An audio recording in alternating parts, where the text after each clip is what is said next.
Bonjour à tous, bonjour et bienvenue sur la chaîne du Dragon, la seule chaîne qui n'a pas la langue dans la poche. Aujourd'hui on va faire parce que c'est Noël, donc on va parler un peu du Père Noël. Alors pas forcément, je vous souhaite un joyeux Noël bien sûr, mais c'est plus la vidéo de Noël, ses traditions et bien sûr ses légendes et tout ce qu'on connaît aujourd'hui sur Noël. Hein, et vous verrez que c'est assez redondant. Est-ce que c'est une fête catholique? Est-ce que c'en est pas une? À vous de le décider. Voilà, donc on va essayer de voir ça. Donc regardez bien cette vidéo, enfin écoutez-la bien aussi. Je vous ai mis quelques documentations quand même pour bien vous montrer que ça a existé, surtout ce qui s'est passé en France en 1951. Donc vous verrez tout ça. Noël est une fête d'origine romaine, célébrée chaque année, majoritairement dans la nuit du 24 au 25 décembre, ainsi que le 25 août et la journée. En tant que fête chrétienne, elle commémore la naissance de Jésus de Nazareth. Avant la christianisation de l'Occident, elle était appelée Dies Natalis Solis. Invicti correspondait au jour de naissance de Sol Invictus. La date du 25 décembre a été fixée comme grande fête du soleil invaincu, Sol Invictus, par l'empereur romain Aurélien, qui choisit ainsi comme date le lendemain de la fin des Saturnales, mais qui correspond aussi au jour de naissance de la divinité solaire Mithra. Aurélien souhaite en effet unifier religieusement l'empire en choisissant cette date. Il contente les adeptes de Sol Invictus et du culte de Mithra, tout en plaçant la fête dans la continuité des festivités traditionnelles romaines. La célébration de Noël en tant que jour de naissance de Jésus de Nazareth a conduit à la christianisation progressive de ce Noël païen. La première mention d'une célébration chrétienne à la date du 25 décembre a lieu à Rome en 3367. Le christianisme s'ajoute ainsi à la liste des religions rendant un culte à Noël. À la suite de l'édit de Thessalonique interdisant les cultes païens, la fête de Noël, du latin natalis, devient même exclusivement chrétienne. Après la chute de l'Empire romain d'Occident, la fête de Yule est remplacée de la même manière lors de la christianisation des peuples germains et scandinaves. Noël devient une des fêtes chrétiennes les plus importantes durant la période médiévale, et est diffusée dans le reste du monde lors de la colonisation et de l'occidentalisation contemporaine. Néanmoins, sa célébration n'étant pas exigée par des sources bibliques, et conservant toujours de nombreux éléments païens, elle est rejetée par les groupes chrétiens les plus radicaux. Aujourd'hui, la fête de Noël s'est fortement sécularisée, et n'est plus nécessairement célébrée comme une fête religieuse. Le jour de Noël est férié dans de nombreux pays, ce qui permet le regroupement familial autour d'un repas festif et l'échange de cadeaux. Le second jour de Noël, 26 décembre, est également un jour férié dans plusieurs pays du nord de l'Europe, Pologne, au Royaume-Uni, Pays-Bas, pays scandinaves, ainsi qu'en France, dans les 3 départements du Rhin, du Bas-Rhin et de la Moselle. Cela permet également la participation aux messes de Noël pour ceux qui célèbrent la fête sous sa forme religieuse. Après Pâques, Noël est en effet la deuxième fête la plus importante du calendrier liturgique chrétien. Noël est une des 3 nativités célébrées par l'Église catholique, les 2 autres étant celle de Jean le Baptiste, le 24 juin, et la celle de Marie, le 8 septembre. La période entourant Noël est appelée temps des fêtes au Canada francophone et fêtes de fin d'année, ou plus simplement les fêtes, en Europe quand on y inclut les célébrations du Nouvel An. Depuis le milieu du XXe siècle, cette période perd son aspect chrétien tout en maintenant vivante la tradition de la fête. Dans cet esprit, Noël prend une connotation folklorique, conservant le regroupement des cellules familiales autour d'un repas et l'échange de cadeaux autour du sapin traditionnel. Hors des foyers, elle donne lieu à l'illumination des rues, maisons et magasins et à l'organisation de marchés de Noël. C'est également une période importante sur le plan commercial. Aucun texte chrétien ne précise quel jour dans l'année est né Jésus-Christ. Noël ne fait pas partie des fêtes suivies par les premiers chrétiens, et ne figure pas dans les listes publiées par Irénée de Lyon et Tertullien. Étant donné que, d'après les récits bibliques de Noël, les troupeaux sont dehors avec leurs bergers, on peut en déduire que la naissance de Jésus ne s'est en tout cas pas située en hiver. Au IVe siècle, la date du 25 décembre a été choisie comme date pour la fête de Noël, principalement dans le but de la substituer aux fêtes païennes, qui étaient d'usage à l'époque, comme la fête de la renaissance du soleil invaincu, Sol Invictus, le solstice d'hiver et les Saturnales romaines, qui avaient toutes lieu à la période du 25 décembre. Le document le plus ancien mentionnant ces dates du 25 décembre est le chronographe de l'an 354, faisant référence à des recensions remontant au moins à 336. Bien avant l'apparition du christianisme, l'époque du solstice d'hiver était déjà une période charnière de l'année, qui regroupait de nombreuses croyances païennes relatives à la fertilité, la maternité, la procréation et l'astronomie. Elle donnait donc lieu à de nombreuses manifestations.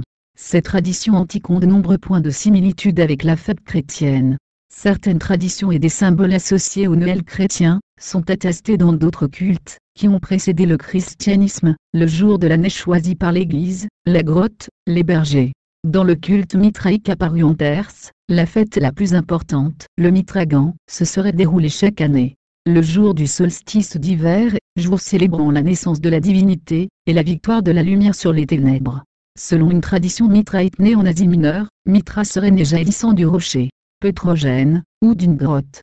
Élément éminemment lié au culte de cette divinité, tandis que des bergers assistent à cette naissance miraculeuse dans un récit qui influencera ceux de la naissance de Jésus pour l'adapter au thème païen.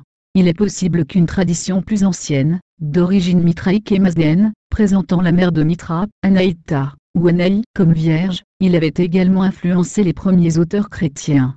Dans les célébrations du culte mitraïque, fortement développé dans l'Empire gréco-romain au IIIe et IVe siècle, le 25 décembre correspondrait à la célébration du Natalia Viti, la naissance du soleil invaincu, qui reprend ses forces et fait regagner le jour sur la nuit.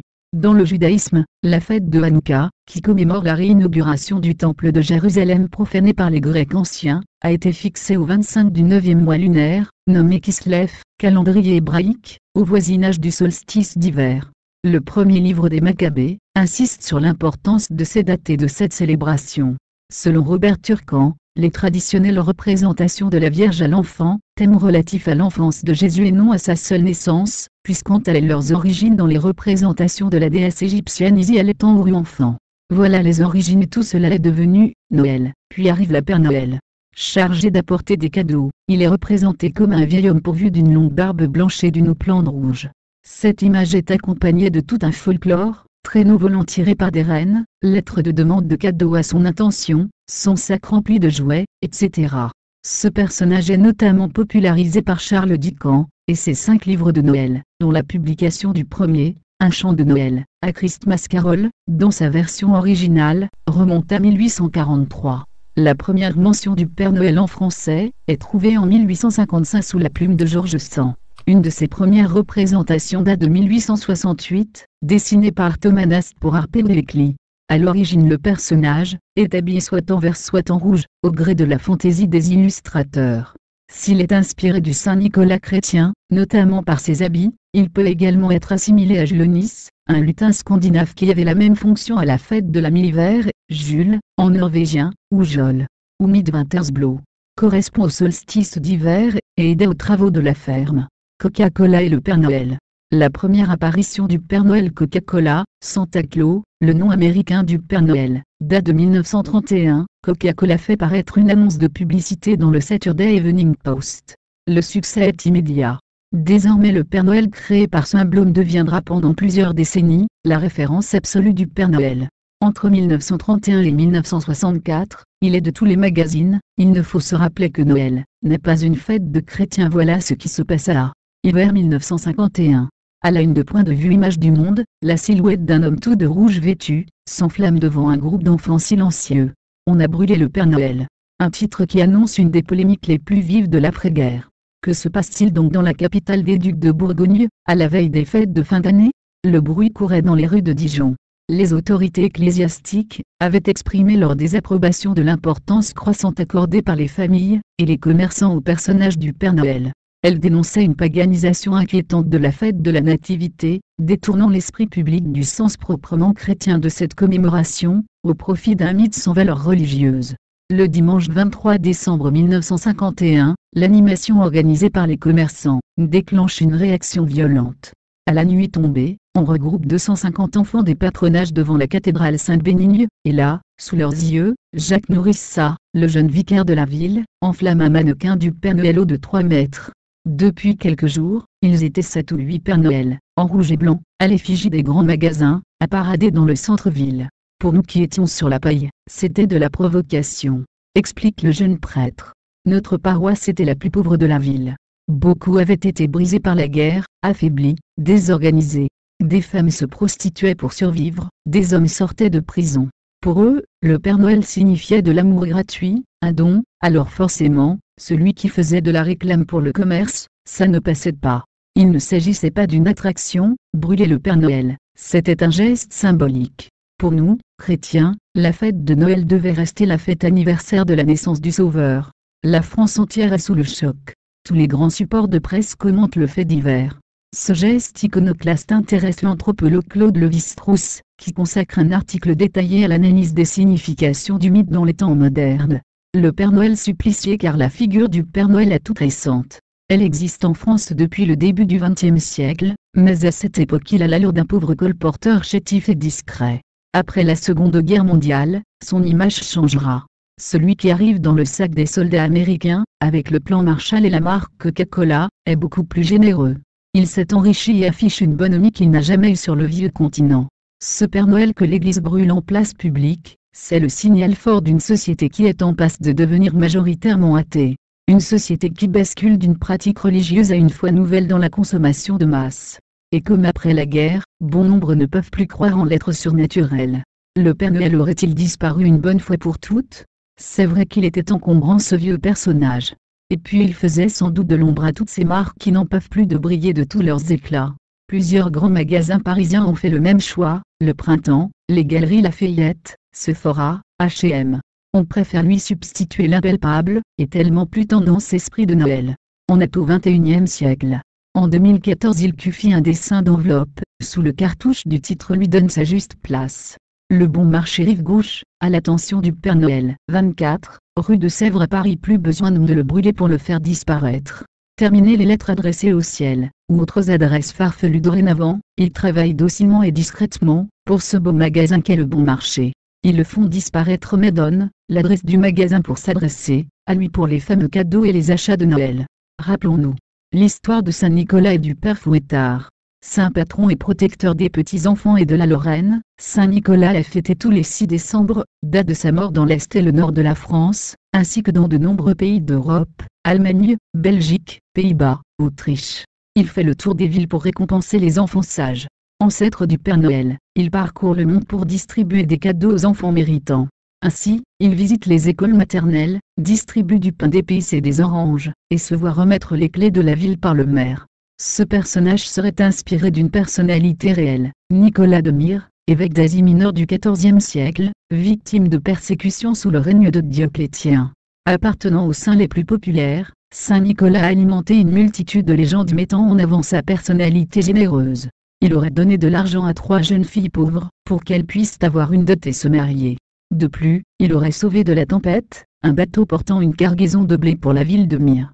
Le Père Fouettard, compagnon de Saint Nicolas, le Père Fouettard punit les enfants qui ne sont pas sages pendant l'année. On dit souvent que cette légende est une invention de précepteurs qui, au XVIIIe siècle, effrayaient ainsi garnement et fainéants.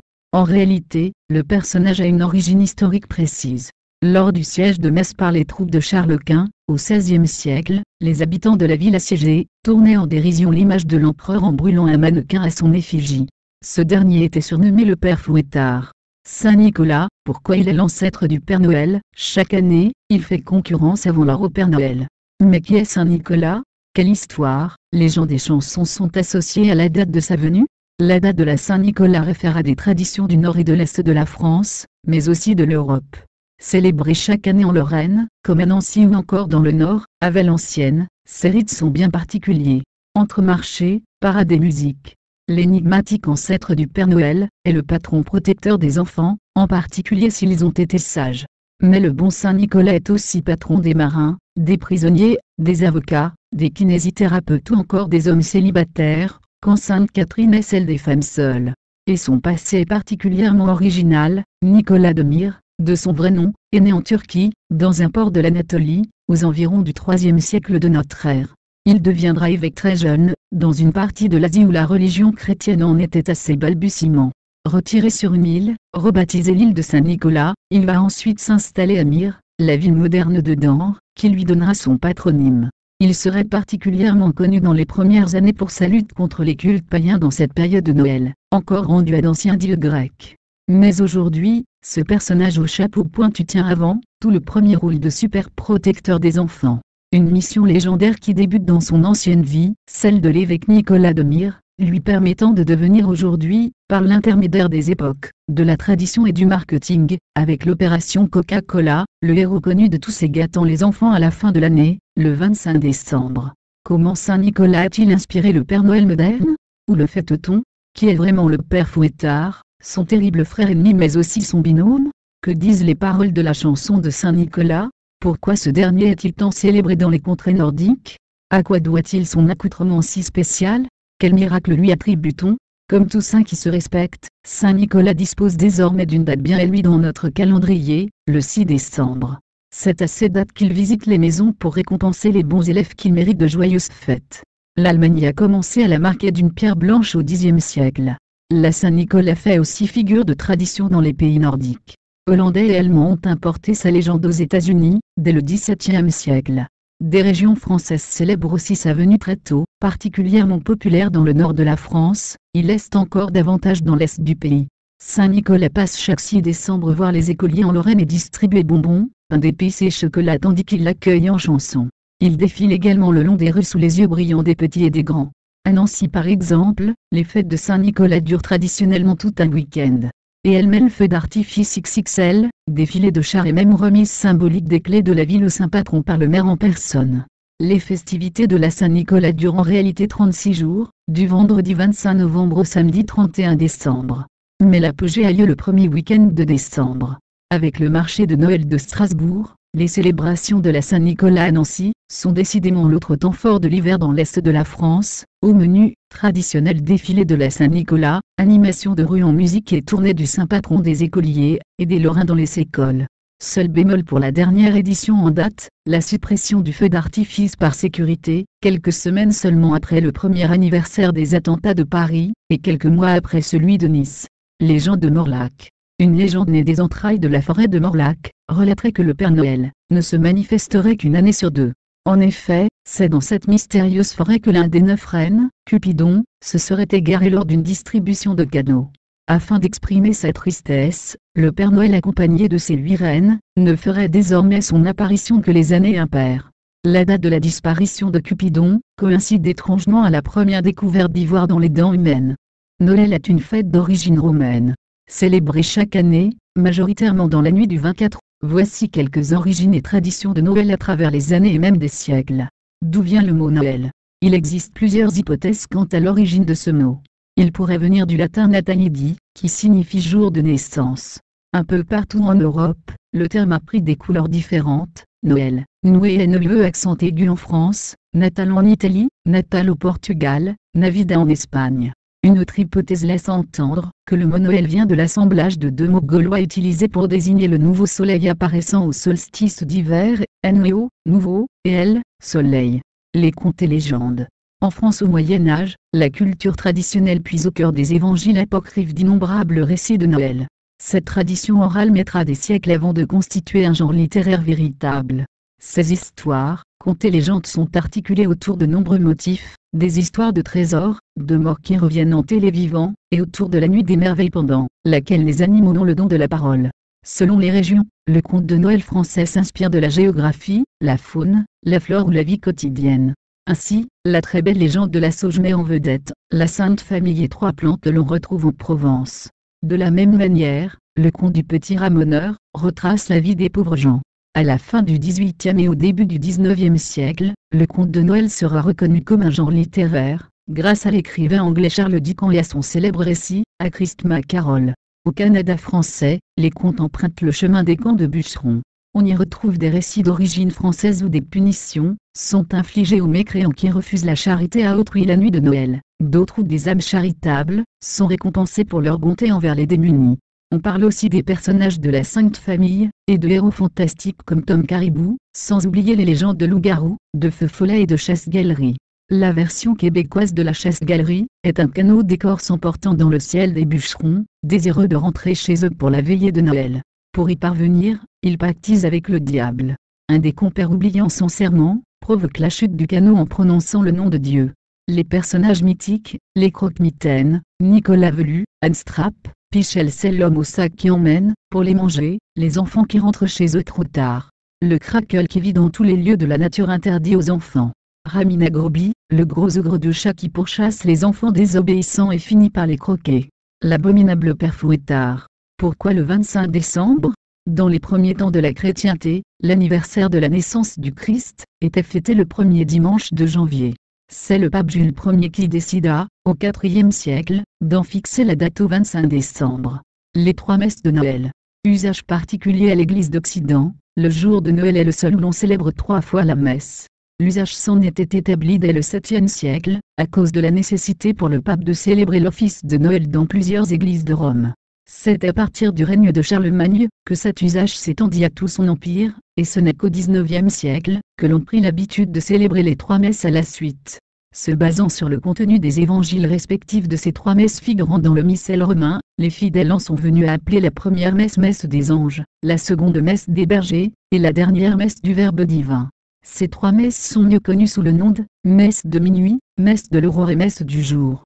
L'assistance à ces 3 messes, la nuit de Noël, ne saurait être complète sans une visite à la crèche pour rendre hommage à l'enfant Jésus. La messe de minuit. À l'origine, cette première des 3 messes était célébrée par le pape, vers minuit, dans la chapelle de l'église Sainte-Marie-Majeure, à Rome, devant une assemblée restreinte. En l'an 440, le pape Sixte III avait fait construire cette petite chapelle afin d'y installer une crèche, qui reproduisait fidèlement celle de Bethléem.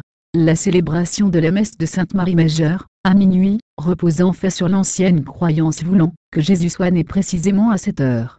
Celle-ci remonterait au XIIIe siècle, et c'est à sainte Élisabeth d'Hongrie que nous la devons.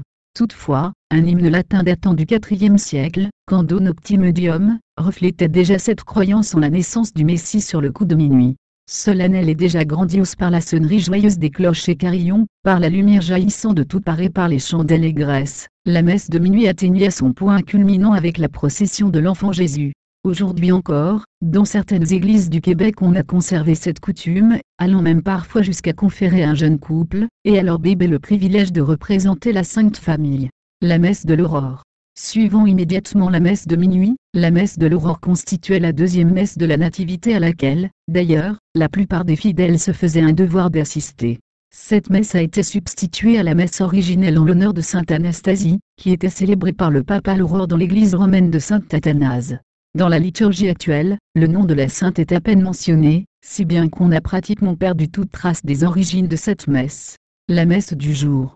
La célébration publique et officielle de la fête de la Nativité avait lieu le matin de Noël en l'église Saint-Pierre de Rome. Une foule nombreuse se massait dans l'église pour assister à cette messe célébrée par le pape, pour y recevoir la communion, de même que la bénédiction pontificale. Cette messe traditionnelle a perduré tout au long des siècles. Aujourd'hui encore, nombre de fidèles et de pèlerins se rendent toujours sur la place Saint-Pierre pour assister à cette grande cérémonie. Pour l'Église catholique, Noël demeure encore la seule fête religieuse à être célébrée par une trilogie de messes.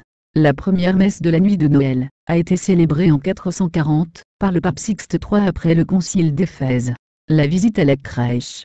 La coutume voulait qu'une fois la dernière messe entendue, on se rende en famille faire une visite à la crèche pour y voir l'enfant Jésus. Pour les tout petits qui n'avaient pu assister à la messe de minuit, c'est le jour de Noël qu'on les amenait voir le petit Jésus. Ils pouvaient déposer dans le bel ange leur aumône pour la quête de l'enfant Jésus. La crèche familiale. Le goût des crèches est attesté en France dès le XVIIe siècle. Dans les maisons aristocratiques et bourgeoises, on voit apparaître des préfigurations de la crèche domestique, sous la forme de boîtes vitrées décorées, appelées grottes ou rocailles.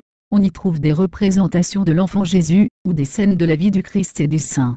Les figurines, réalisées en cire, en mie de pain ou en verre filé, apparaissent dans un décor imaginaire de fleurs, de cascades d'animaux évoquant le paradis. Les crèches napolitaines connaissent notamment un grand succès. Avec l'apparition des santons provençaux au XVIIIe siècle, la crèche familiale prend davantage d'envergure, certaines comptant même parfois une quarantaine de personnages différents.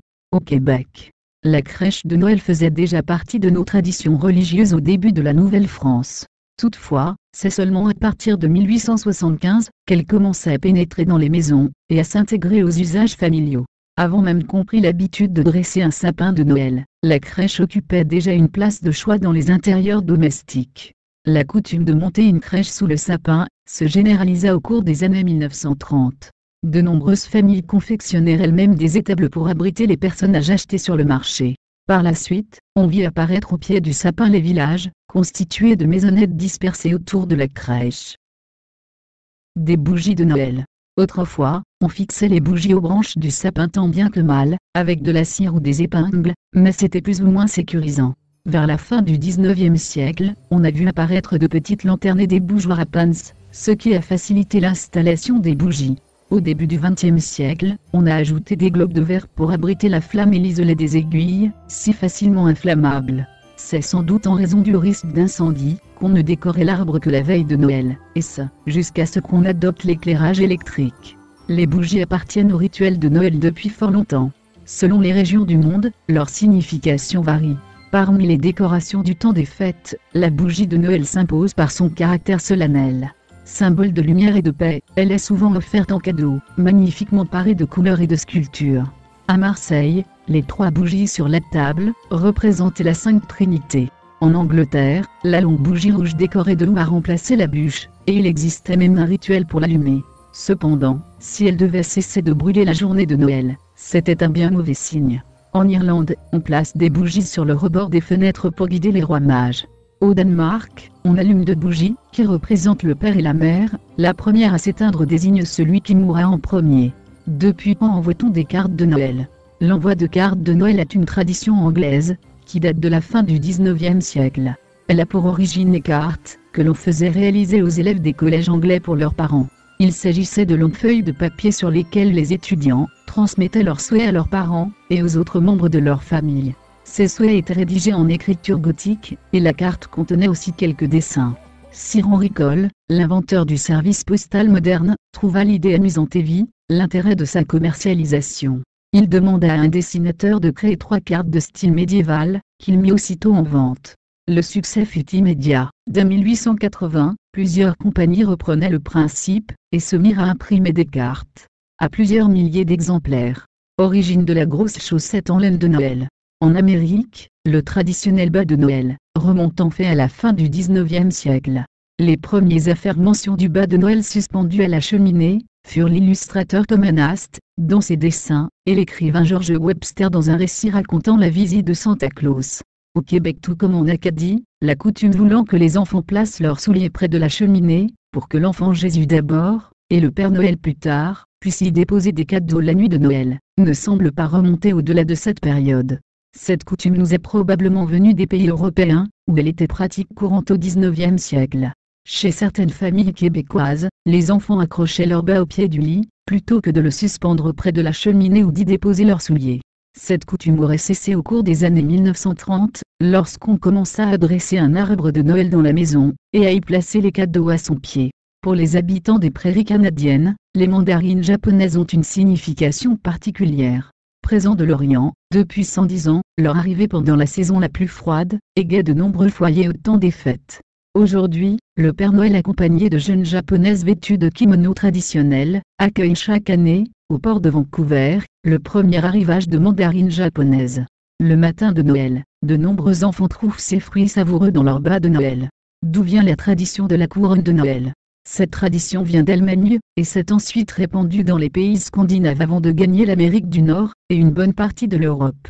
Au début, on les suspendait au plafond, tel un luminaire, ou on les déposait sur une table.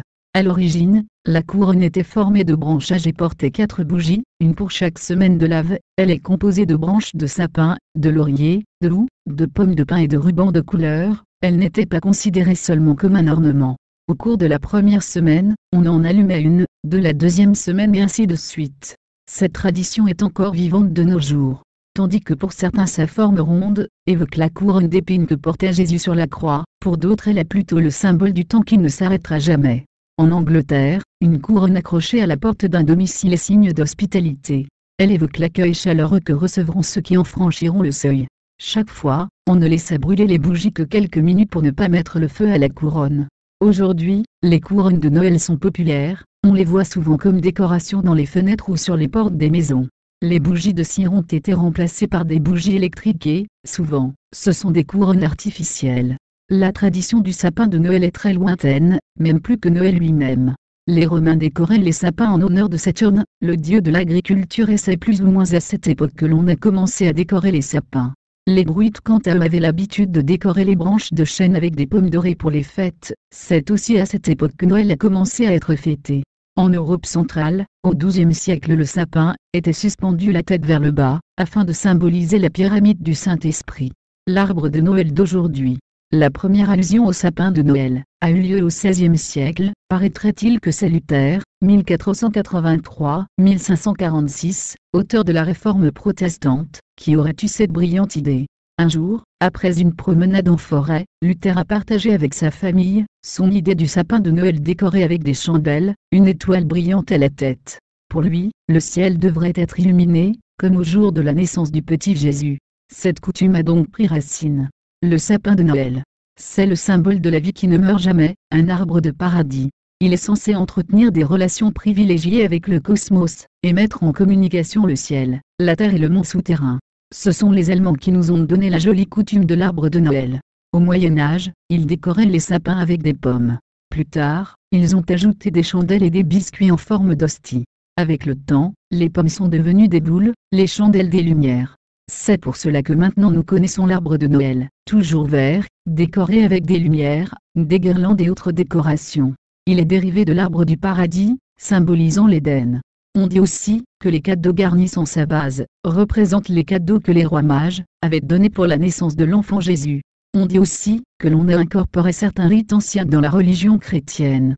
Comme exemple, les branches de conifères représentent le Christ qui ramène une nouvelle vie sur terre, alors que les chandelles symbolisent la foi. En Allemagne, des familles soit pauvres ou riches, ont décoré leur sapin avec des fruits, des sucreries et des fleurs en papier. Les fleurs rouges étaient symboles de la connaissance et les blanches de la pureté. L'industrie des décorations de Noël a pris son envol à cette époque. 4 dimanches avant Noël, les Allemands font une couronne de branches de sapin garnie de 4 chandelles. On allume une chandelle par dimanche qui précède Noël. L'arbre de Noël. C'est au XIIe siècle que la tradition du sapin est apparue en Europe, en Alsace. On parle alors de décorer les maisons avec des branches coupées 3 jours avant Noël. Mais c'est en 1521 que le sapin ou arbre de Noël, ou encore arbre du Christ a été mentionné pour la première fois en Alsace. Il fut probablement répandu en Alsace et dans la région de Bâle. Il représentait à l'origine l'arbre d'Éden dans les mystères joués la veille de Noël sur les bords du Rhin. Pour le décorer, on attachait des pommes à ses branches. Il existe également des documents attestant d'une fête, le 24 décembre 1510 à Riga en Lettonie où des marchands dansaient autour d'un arbre décoré de roses artificielles avant de le brûler. En 1546, on parle sérieusement d'arbre de Noël, quand la ville de Célestat en Alsace autorise à couper des arbres verts pour Noël, au cours de la nuit de la Saint-Thomas, le 21 décembre. Symbole de la Vierge, les roses faisaient partie de la panoplie de décoration pour parer les sapins en Alsace au XVIe siècle, ainsi que des pommes, des confiseries et des petits gâteaux qui ressemblaient à des hosties. Les pommes avaient également une valeur symbolique, car sur l'ancien calendrier des saints, le 24 décembre était réservé à Ève et Adam, canonisé par les églises orientales. À l'époque, l'Église considérait l'arbre de Noël comme une pratique païenne et franc-maçonne. Et ce fut le cas jusqu'au milieu du XXe siècle. En fait, avant que la fête de Noël n'existe, il existait déjà un rite païen lors des fêtes du solstice d'hiver. On décorait un arbre, symbole de vie, avec des fruits, des fleurs, du blé. Plus tard, on accrochait une étoile au sommet de l'arbre, symbole de l'étoile de Bethléem qui guida les rois mages. Dès lors il conquit peu à peu les communes protestantes d'Allemagne du Nord, et les grandes villes et occupa une place de choix dans les églises des deux religions. Une gravure de 1806 représente un sapin décoré avec des petits personnages, des animaux, des oiseaux et des gâteaux découpés. En 1560, au moment de la Réforme, les protestants se refusent à représenter la nativité par une crèche comme les catholiques. Ils préfèrent développer la tradition du sapin de Noël, arbre qui symbolise le paradis d'Adam et Ève, et la connaissance du bien et du mal. Au XVIIe et XVIIIe siècle, on commence à voir des premiers sapins illuminés. Comme la cire était coûteuse, on plaçait des coquilles de noix remplies d'huile à la surface de laquelle une petite mèche flottait ou des chandelles souples, que l'on nouait autour des branches. Le Royaume-Uni a importé cette tradition de l'Allemagne. Le London News a publié ainsi l'image de la reine Victoria et de son mari, Albert accompagnés de leurs enfants à côté d'un sapin de Noël, tout décoré dans le château de Windsor au Noël de 1846. C'est au XIXe siècle que le sapin de Noël prend son essor. Cette coutume de l'arbre de Noël arriva en Grande-Bretagne dans les années 1840. La jeune reine Victoria et son époux, le roi Albert le firent apprécier dans tout le pays. Les époux mirent l'arbre de Noël allemand avec ses lumières brillantes au centre de la fête familiale de Noël au château de Windsor. Il fit ensuite son apparition aux États-Unis à la Maison Blanche. Cette tradition s'est propagée sur toute l'Europe, et est arrivée aux États-Unis pendant la guerre d'indépendance. Ceci grâce aux soldats allemands. Malgré la divergence entre Américains et Allemands, la Maison Blanche a été décorée d'un sapin de Noël en 1856. En France, l'arbre de Noël fut introduit à Versailles par Marie Lesinska, femme de Louis XV en 1738. En 1837, Hélène de Mecklembourg, duchesse d'Orléans et d'origine allemande, fait décorer un sapin aux Tuileries. Cette tradition se généralisa après la guerre de 1870 dans tout le pays. Les émigrés d'Alsace-Lorraine font largement connaître la tradition du sapin aux Français. Là où il y a une famille alsacienne, il y a un sapin de Noël. À la fin du XIXe siècle, tout le pays l'a adopté. C'est à partir de 1880 qu'on a pu voir les premières décorations avec des ampoules électriques aux États-Unis. Mais c'était tout de même rare car au début du siècle, le prix d'une guirlande d'ampoules représentait un salaire hebdomadaire moyen. Jusque dans les années 1950, c'est l'Allemagne et les pays d'Europe de l'Est qui restent le cœur de production des ornements d'art. Les artisans travaillaient de nombreux matériaux comme le verre soufflé, filé, moulé, le métal, la cire et le bois. On fabriquait aussi des petits personnages en coton, des cheveux d'ange métalliques, origine lyonnaise. Légende allemande sur les guirlandes de Noël. En Allemagne, une charmante légende raconte qu'il y a bien longtemps de cela, une mère de famille était fort affairée à nettoyer sa maison pour Noël. Les araignées de la maison durent donc se sauver au grenier pour échapper au balai. Quand la maison fut redevenue tranquille, les araignées sortirent avec prudence, et descendirent les escaliers sur la pointe de leurs 8 petits pas pour voir ce qui s'était passé. Oh, quel arbre magnifique! Dans leur bonheur, les araignées grimpèrent à toute vitesse, le long de l'arbre et sur les branches. Elles débordaient de joie et d'émerveillement, alors qu'elles exploraient toute cette beauté scintillante. Mais hélas! Par le temps qu'elles eurent fini de grimper, l'arbre était complètement enveloppé de leur toile grise et poussiéreuse.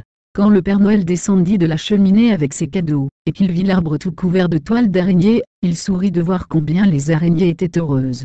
Toutefois, il savait que la mère aurait le cœur fendu, si elle voyait son bel arbre ainsi couvert de toiles poussiéreuses. Magiquement, il transforma les toiles d'araignées en fils d'or et d'argent. Maintenant, l'arbre scintillait et miroitait de 1000 feux, et était encore plus beau qu'auparavant. C'est donc pour cela que nous décorons dorénavant notre sapin de guirlandes, et pourquoi aussi chaque arbre de Noël devrait avoir une gentille petite araignée cachée parmi ses branches. La veillée de Noël. Autrefois, toute la famille, parents, grands-parents et enfants, se réunissaient devant la cheminée, c'était la veillée de Noël. Les enfants chantaient des refrains de Noël, et écoutaient des histoires racontées par les grands-parents, tandis qu'une bûche brûlait dans la cheminée. De nos jours, la bûche de Noël est symbolisée par un gâteau. Autrefois, c'était un très gros tronc d'arbre, que l'on brûlait dans la cheminée. La bûche était choisie dans un bois très dur pour qu'elle brûle longtemps. Décorée de feuillages et de rubans, celle-ci était posée dans la cheminée puis allumée par le plus jeune et le plus âgé, après avoir été bénie par le chef de la famille avec de l'huile ou de l'eau-de-vie. Le feuillage de Noël. Pour fêter Noël, toute la famille décore la maison pour lui donner un air de fête. Le vert et le rouge sont les couleurs traditionnelles de Noël. Cette coutume de décorer la maison avec du feuillage est très ancienne. Même avant de fêter Noël, on décorait déjà la maison en décembre, pour fêter la fin des longues nuits d'hiver. Le hou, avec ses feuilles piquantes, représentait la couronne du Christ et les boules rouges, ses gouttes de sang. Le gouil est censé porter bonheur, le romarin symbolise l'amitié et le lierre l'affection. La paille, symbole de la crèche. Depuis très longtemps, bien avant que l'on fête Noël, de nombreuses coutumes suédoises étaient liées à l'utilisation de la paille. On répandait de la paille sur le sol pour chasser les mauvais esprits. On préparait les lits pour le cas où des morts reviendraient sur terre. La famille couchait par terre. Cette coutume se poursuivit avec l'apparition des fêtes de Noël, car on ne devait pas dormir plus confortablement que Jésus. En Pologne, on place de la paille entre la table et la nappe avant de servir le repas du réveillon, afin de se rappeler l'humble naissance de Jésus. En signe d'humilité, le repas de la veille de Noël ne comporte pas de viande et on servira entre autres du poisson et des rouleaux au chou farcis de riz et de champignons. Il était une fois, une nuit de Noël. Les légendes sont des histoires profondes, qui se sont soudées à notre imaginaire commun, et qui font toujours rêver, surtout quand elles nous parlent de Noël. Allumez un feu dans le foyer, réchauffez un peu de vin épicé, et contez une légende à votre famille. La crèche désigne la mangeoire pour les animaux dans laquelle la Vierge a déposé Jésus à sa naissance selon saint Luc. Plus tard, elle désignera le lieu de la nativité. Le terme de crèche, de l'allemand Krippe, est apparu dès le XIIe siècle. C'est au XVIe siècle que les premières crèches d'église se sont généralisées. Il a fallu attendre le XVIIIe siècle pour que la crèche familiale se répande, et notamment avec l'apparition des santons provençaux. 1894 Santons de Pierre Pagano, Musée national des arts et traditions populaires, Paris. Le véritable essor des santons est lié à la Révolution qui interdit la messe de minuit et les crèches d'église. Les Marseillais créent alors des crèches publiques. En 1798, Louis Pagnol conçut des moules en plâtre pour fabriquer ses santons. Cette nouveauté technologique révolutionna cette industrie artisanale. L'âne et le bœuf sont indissociables de la crèche. Une croyance très ancienne veut que les animaux de la ferme soient doués de parole la nuit de Noël. Nativité, début XVe siècle. L'âne et le bœuf n'avaient-ils pas réchauffé de leur haleine le nouveau-né qui venait de naître dans la grotte de Bethléem? Les traditions de Noël. Tous ces gestes répétés et ces coutumes qui font de la saison des fêtes un moment magique et empreint de souvenirs, alors que les familles se retrouvent ensemble pour fêter Noël. Le mot Noël trouverait ses origines dans le mot latin natalis, qui signifie natal, et plus précisément dans l'expression natalis di, jour de naissance.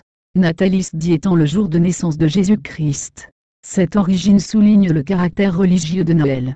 On retrouve ses origines latines en Italie, Portugal et espagnol. Noël se dit, Italie, natal. Portugais, natal. Espagnol, nativida. Pourtant pour d'autres, les origines du mot Noël sont gauloises. Le mot Noël viendrait de deux mots gaulois enoio, nouveau, et el, soleil. Cette origine fait référence au caractère profane de la fête, et notamment à la fête du solstice d'hiver fêtée par les Gaulois. Comme toujours les grandes fêtes religieuses chrétiennes, et les fêtes païennes se superposent et s'entremêlent, il est donc difficile de retrouver les origines exactes du mot Noël. Au Moyen-Âge, Noël était le cri de joie poussé par le peuple à l'arrivée d'un heureux événement. Variation sur le mot Noël. À travers la France comme à travers le monde, il existe de multiples façons de dire Noël en France. Dans beaucoup de langues régionales, les mots d'origine latine subsistent pour désigner la fête de Noël. Nadal, en Provence. Noué, dans le Nord. Noël, en Normandie. Nouvet, en Franche-Comté. Noël dans les autres pays d'Europe. En anglais Noël se dit, Christmas, les messes du Christ. En allemand, Weihnachten. Sainte Nuit. En hollandais, Kerstmis.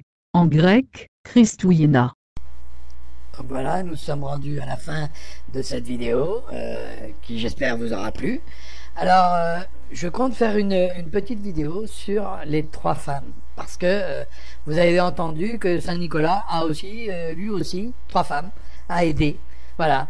Alors j'ai un gros sentiment que chacun un petit peu a puisé dans la Bible et a pris ce texte-là des trois femmes qui, dans la Bible, ils attendent, hein, c'est les épouses qui attendent leur fiancé, bien sûr, et comment vous regardez dans les autres écrits, c'est toujours les femmes qui attendent quelque chose, hein, bien sûr. Alors, dans la première version, bien sûr, ce sont les femmes qui vont chercher l'époux. Dans la deuxième version, c'est les femmes qui sont données aux guerriers. Et dans la troisième version, donc qui est Saint-Nicolas, c'est le saint qui aide ces femmes à devenir, à avoir une dot. Vous voyez? Donc je trouve que là, est-ce que chacun n'a pas un peu puisé dans la Bible ou dans les versets ce qu'il voulait et l'arranger un petit peu à sa sauce, hein? Ça me donne une grosse impression quand même, hein? Bon, ça mérite une vidéo à part entière, hein? Donc voilà, alors on va s'arrêter là pour cette vidéo. J'espère qu'elle vous aura plu. Si elle vous a plu, un pouce en l'air. Si elle vous a pas plu, bah un petit pouce en bas, hein, c'est clair. Abonnez-vous. Alors pour mes abonnés, une pensée particulière pour eux.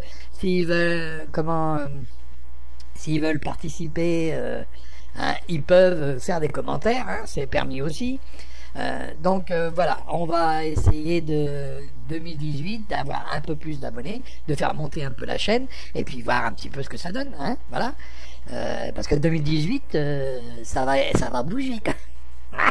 Ça m'a l'air, hein, ça m'a l'air, parce que là, n'oublions pas qu'il y a et les impôts, et la taxe, et les travails, et les taxes qui vont augmenter pour l'écolo. Donc vous allez voir que cette année, 2018, la fin d'année déjà on entend parler, ça va être l'écologie à tout va, hein, les fameux 3 degrés. Hein. Alors là, on va pas arrêter de nous faire chier avec leurs 3 degrés. parce que c'est de notre faute à nous, bien sûr. On va encore nous dire bonne d'enfoiré, c'est votre faute, hein, alors que c'est la leur. Hein, bien sûr. Donc vous voyez bien que ils vont essayer encore de nous tirer les larmes des yeux. Ça c'est clair, pour nous pondre encore quelque chose. Hein. Ça c'est clair aussi, parce que c'est pas fini de pondre. Hein. Jusqu'à Pâques on va aller avoir droit. Bon, allez, on verra bien. Hein. On fera des vidéos, on sera vigilant sur les informations. Voilà. Donc là-dessus, je vous souhaite une bonne fête, et puis à bientôt sur une autre vidéo. Et puis je vais faire le cri de guerre un peu de Monsieur Noël, qui est donc ho ho ho ho ho. Eh oui, faut bien faire un cri de guerre aussi. Hein. Bon, bah le dragon vous souhaite les bonnes fêtes de fin d'année. Hein. Et puis, de toute façon, je ferai d'autres vidéos. Et ça sera que je ferai une vidéo pour les fêtes.